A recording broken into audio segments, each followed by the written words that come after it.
Good morning 10th class. In last video we were discussing about human heart. Human heart है जो वो pumping organ है जो blood को बॉडी के डिफरेंट पार्ट्स तक क्या कर रहा है, पंप कर रहा है और ब्लड के थ्रू क्या है, ऑक्सीजन और फूड का ट्रांसपोर्ट होगा। ह्यूमन हार्ट के 4 चैम्बर्स होंगे, ठीक है। 2 रहेंगे एट्रियम, एक राइट एट्रियम दूसरा लेफ्ट एट्रियम। 2 रहेंगे वेंट्रिकल, एक राइट वेंट्रिकल दूसरा लेफ्ट वेंट्रिकल। इसकी वजह से हमारे पास 2 पोर्शन क्रिएट हो गए, एक राइट पोर्शन और एक क्या है, लेफ्ट पोर्शन। अब जो लेफ्ट पोर्शन है ना, उसमें ऑलवेज ऑक्सीजनेटेड ब्लड ही फ्लो होगा। राइट पोर्शन में ऑलवेज डीऑक्सीजनेटेड ब्लड ही फ्लो होता है, ठीक है। राइट पोर्शन और लेफ्ट पोर्शन को सेपरेट करने के लिए क्या आ गया है बीच में, सेप्टम। सेप्टम क्या है, एक वॉल लाइक स्ट्रक्चर जिसने क्या किया, राइट पोर्शन को लेफ्ट पोर्शन से सेपरेट कर दिया। अब ऐसा क्यों हुआ है, देखो जो भी हायर एनिमल्स होते हैं ना हमारे पास, जैसे कि मैमल्स क्या ऐसे एनिमल्स जिनके पास क्या होते हैं, मेमरी ग्लैंड्स होंगे। मेमरी ग्लैंड से वो क्या करते हैं, अपने यंग वंस को, अपने जो बेबीज हैं उनको मिल्क फीड कराएंगे। दूसरे बर्ड्स, तो मैमल्स और बर्ड्स दोनों के दोनों हायर एनिमल्स हैं। इनको क्या करना पड़ता है, अपनी बॉडी का टेम्परेचर कांस्टेंट मेंटेन करना पड़ेगा। कांस्टेंट टेम्परेचर का मतलब क्या है, बाहर चाहे कितना भी टेम्परेचर हो, अब जैसे विंटर है, बाहर 20 डिग्री सेल्सियस भी टेम्परेचर है, तो हमारी बॉडी का टेम्परेचर तो 35-36 डिग्री सेल्सियस ही रह रहा है ना, तो कांस्टेंट है, मेंटेन रह रहा है। ऐसा मेंटेन क्यों रह पाया, इसके लिए हमारी बॉडी में एक मैकेनिज्म होता है जिससे हम अपनी बॉडी का टेम्परेचर है जो मेंटेन कर सकते हैं। हम वार्म ब्लडेड एनिमल्स हैं, तो बॉडी के टेम्परेचर को मेंटेन रखने के लिए बहुत सारी एनर्जी की रिक्वायरमेंट रहेगी। और एनर्जी हमें कहाँ से मिलती है, जो फूड खाया है उसका ब्रेकडाउन होगा ऑक्सीजन की प्रेजेंस में। रेस्पिरेशन की प्रोसेस में हमने पढ़ा ग्लूकोज से बना था पायरुवेट, पायरुवेट का फिर ऑक्सीजन की प्रेजेंस में ब्रेकडाउन हुआ और एनर्जी रिलीज हुई थी, कार्बन डाइऑक्साइड और वाटर रिलीज हुआ था। तो जितनी ज्यादा ऑक्सीजन मिलेगी उतना जल्दी क्या है, ब्रेकडाउन हो पाएगा और हमें एनर्जी मिल पाएगी। तो इस एनर्जी की रिक्वायरमेंट की वजह से ही ऑक्सीजन की रिक्वायरमेंट ज्यादा है।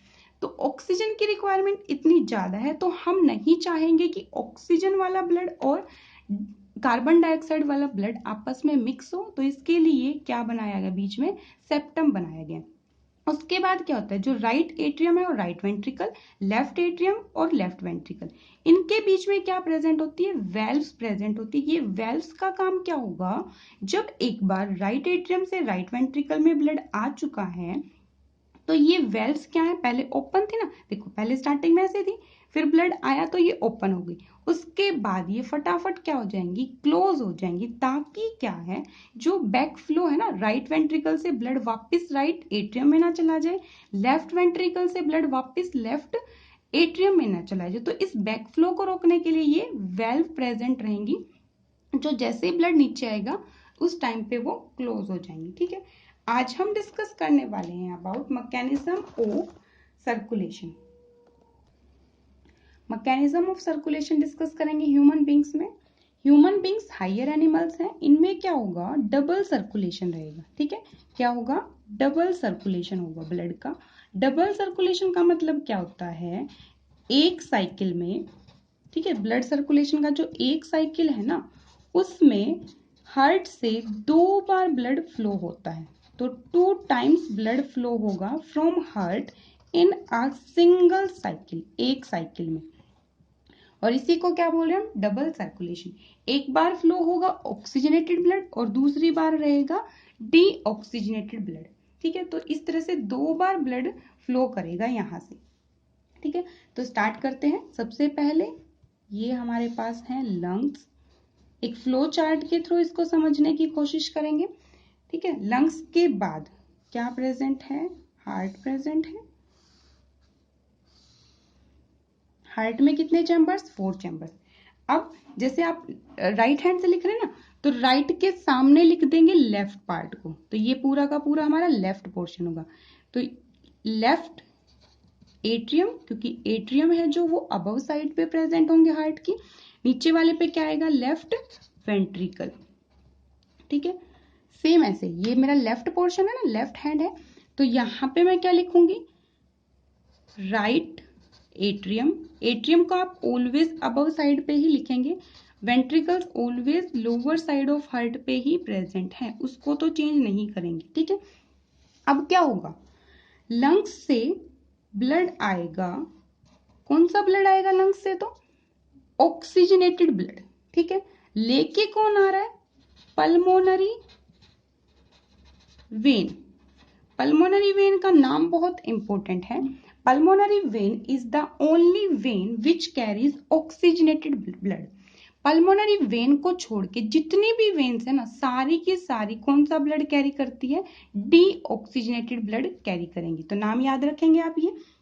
अब जैसे ही एट्रियम में ब्लड आ रहा है ना, ठीक है, कौन से एट्रियम में आया, लेफ्ट एट्रियम में। तो लेफ्ट एट्रियम में जब ब्लड आएगा, ब्लड फिल होगा ना, कलेक्ट कर रहा है ना उस टाइम पे ये, तो लेफ्ट एट्रियम क्या करता है उस टाइम पे, रिलैक्स करेगा, आराम से रिलैक्स करेगा, आराम से ब्लड आ रहा है, पल्मोनरी वेन लेके आ रही, रिलैक्स करने की इस प्रोसेस को क्या बोलते हैं हम, डायस्टोल, ठीक है। क्या है, डायस्टोल।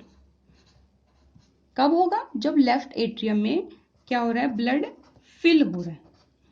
अब लेफ्ट एट्रियम में ब्लड फिल हो चुका है, इसके बाद क्या होगा, लेफ्ट एट्रियम में ब्लड फिल होने के बाद ये जो वेल्व प्रेजेंट थे ना, यहाँ पे वेल्व प्रेजेंट थे, ये क्या हो जाएंगे, ओपन हो जाएंगे। ऐसे थे ना, क्लोज थे, ब्लड का प्रेशर लगेगा और ये वेल्व्स क्या है, ऐसे ओपन हो जाएंगे। तो जो सारा ब्लड लेफ्ट एट्रियम में आया था, वो सारा ब्लड अब लेफ्ट वेंट्रिकल में आ जाएगा। कौन सा ब्लड आया था, ऑक्सीजनेटेड, तो यहाँ भी कैसा ब्लड, ऑक्सीजनेटेड। तो लेफ्ट पोर्शन में हमने पढ़ा था कौन सा ब्लड फ्लो होता है, ऑलवेज ऑक्सीजनेटेड। तो दोनों के दोनों पोर्शन में कैसा ब्लड आ गया, ऑक्सीजनेटेड ब्लड आ चुका है। अब क्या होगा, जब लेफ्ट वेंट्रिकल में ब्लड फिल हो रहा है, ठीक है, लेफ्ट वेंट्रिकल में ब्लड फिल हो रहा है, तो उस टाइम पे वेंट्रिकल क्या करेगा, रिलैक्स करेगा। रिलैक्स करने की प्रोसेस को क्या बोलते हैं, डायस्टोल। अब लेफ्ट वेंट्रिकल में तो ब्लड फिल हुआ, बट लेफ्ट एट्रियम से तो ब्लड क्या हो रहा है, रिलीज हो रहा है। तो जब भी किसी भी चैम्बर से ब्लड बाहर जा रहा होगा, नीचे वाले पोर्शन में आ रहा होगा, या नीचे वाले इस पोर्शन से कहीं और बॉडी के पार्ट्स के पास जा रहा होगा, तो उस टाइम पे वो पोर्शन क्या करता है, कॉन्ट्रैक्ट करेगा। जैसे आपके पास एक बलून है, बलून में पहले हवा फिल थी, आपने उस बलून की हवा को क्या कर दिया, निकाल लिया, तो क्या होगा, वो बलून कॉन्ट्रैक्ट करेगा, सिकुड़ जाएगा। सेम ऐसे ही एट्रियम भी क्या करता है, कॉन्ट्रैक्ट करेगा। कब कॉन्ट्रैक्ट करेगा, जब ब्लड फिल होना शुरू होगा लेफ्ट वेंट्रिकल में, ठीक है, सारा ब्लड यहां से यहां नीचे वाली डायरेक्शन में आ जाएगा। कॉन्ट्रैक्शन की इस प्रोसेस को क्या बोल देंगे हम, सिस्टोल। रिलैक्सेशन को बोलते हैं डायस्टोल, कॉन्ट्रैक्शन को क्या बोल देंगे, सिस्टोल। अब नेक्स्ट पोर्शन क्या होगा, यहाँ पे ब्लड आ चुका है ना, अब लेफ्ट वेंट्रिकल से ब्लड जाएगा ऑर्गन्स के पास, ठीक है, ये है ऑर्गन्स हमारी बॉडी के, ठीक है, जो डिफरेंट डिफरेंट ऑर्गन्स है उनके पास ब्लड जाएगा। लेफ्ट वेंट्रिकल से ऑर्गन्स के पास ब्लड पहुंचाएंगी आर्टरीज, ठीक है, सारी की सारी आर्टरीज कौन सा ब्लड कैरी करती है, ऑक्सीजनेटेड। सिर्फ एक आर्टरी है पल्मोनरी आर्टरी, उसको छोड़ के, ठीक है। तो अब ऑर्गन्स के पास कैसा ब्लड पहुंच गया, ऑक्सीजनेटेड ब्लड। मीन्स सारे के सारे ऑर्गन्स को क्या मिल चुकी है, ऑक्सीजन मिल चुकी है। वहां पे क्या होगी, रेस्पिरेशन की प्रोसेस होगी, ताकि क्या हो पाए, एनर्जी रिलीज हो पाए। और उस एनर्जी के रिलीज के साथ साथ क्या है, कार्बन डाइऑक्साइड गैस भी रिलीज होगी, है ना। रेस्पिरेशन में हमने पढ़ा था एरोबिक रेस्पिरेशन, जो माइटोकॉन्ड्रिया में हुआ था ह्यूमन बींग्स में। तो उस कार्बन डाइऑक्साइड वाले ब्लड को कहां पहुंचाया जाएगा, राइट एट्रियम में, ठीक है। अब कार्बन डाइऑक्साइड वाले ब्लड को राइट एट्रियम में कौन लेके आएगा, सारी की सारी वेन्स, क्योंकि वेन्स कैसा ब्लड कैरी करती है, डीऑक्सीजनेटेड ब्लड। अब ऑर्गन से जब राइट एट्रियम में ब्लड आएगा ना, तो राइट एट्रियम इस टाइम पे क्या करेगा, ब्लड फिल होगा, तो वो क्या कर रहा है, रिलैक्स कर रहा है। इट मीन्स वो फिर से क्या कर रहा है, डायस्टोल। इस बार कौन से एट्रियम में डायस्टोल हुआ है, राइट एट्रियम में। और ब्लड कौन सा फ्लो हुआ है यहाँ पे, कार्बन डाइऑक्साइड वाला, मीन्स डीऑक्सीजनेटेड ब्लड आ गया। अब जैसे ही राइट एट्रियम में डीऑक्सीजनेटेड ब्लड फिल हो गया, उसके बाद ये राइट वेंट्रिकल में एंटर करेगा। ठीक है, कौन सा ब्लड? Deoxygenated blood. कैसे एंटर करेगा? ये वेल्व से ये ओपन हो गया, डीऑक्सीजनेटेड ब्लड यहां आ जाएगा। डीऑक्सीजनेटेड ब्लड कहां आ गया? राइट वेंट्रिकल में। अब राइट वेंट्रिकल क्या करेगा? रिलैक्स करेगा। और इस टाइम पे जब राइट वेंट्रिकल रिलैक्स कर रहा है तो एट्रियम को क्या करना पड़ेगा? कॉन्ट्रैक्ट करना पड़ेगा। तो एट्रियम क्या करेगा? यहाँ पे कॉन्ट्रैक्ट करना शुरू कर देगा। आपको एक बात ध्यान रखनी है, जिस भी चैम्बर में ब्लड फिल हो रहा है ना, वो तो क्या करता है? रिलैक्स। उसका अपोजिट चैम्बर क्या करेगा? कॉन्ट्रैक्ट करेगा। अगर एट्रियम में ब्लड फिल हो रहा है तो वेंट्रिकल कॉन्ट्रैक्ट करेगा। ठीक है, वेंट्रिकल्स में ब्लड फिल हो रहा है तो एट्रियम क्या करेगा? कॉन्ट्रैक्ट करेगा। ये बात आपको ध्यान रखनी है। ठीक है, अब क्या होगा? राइट वेंट्रिकल में ब्लड आ चुका है, कौन सा? कार्बन डाइऑक्साइड वाला, मीन्स डीऑक्सीजनेटेड ब्लड। इस डीऑक्सीजनेटेड ब्लड को हमें कहां पहुंचाना है? लंग्स तक, ताकि क्या हो सके? इसकी ऑक्सीजनेशन हो सके। ऑक्सीजनेशन का मतलब क्या है? इसमें ऑक्सीजन ऐड हो जाए और ये ब्लड फिर से क्या बन जाए? प्योर बन जाए, ऑक्सीजनेटेड ब्लड बन जाए। वही काम करना हमारे। तो राइट वेंट्रिकल से लंग्स तक कौन छोड़ के आएगा इसको? Pulmonary artery. ये नाम बहुत इंपॉर्टेंट है। Pulmonary artery is the only artery which carries deoxygenated blood. ठीक है, बाकी सारी की सारी आर्टरीज ऑक्सीजनेटेड ब्लड कैरी करेगी। पल्मोनरी वर्ड का मतलब क्या है? लंग्स से एसोसिएटेड टर्म है। पल्मोनरी आर्टरी कहां छोड़ के आएगी ब्लड को? डीऑक्सीजनेटेड ब्लड को लंग्स में। ठीक है, सेम ऐसे पल्मोनरी वेन कौन से ब्लड को लेके आई थी? ऑक्सीजनेटेड ब्लड को। कहां से लाई? लंग्स से। तो लंग्स में जाने वाली आर्टरी पल्मोनरी आर्टरी, लंग्स से आने वाली वेन पल्मोनरी वेन। ठीक है, तो अब लंग्स में क्या है? ब्लड चला जाएगा।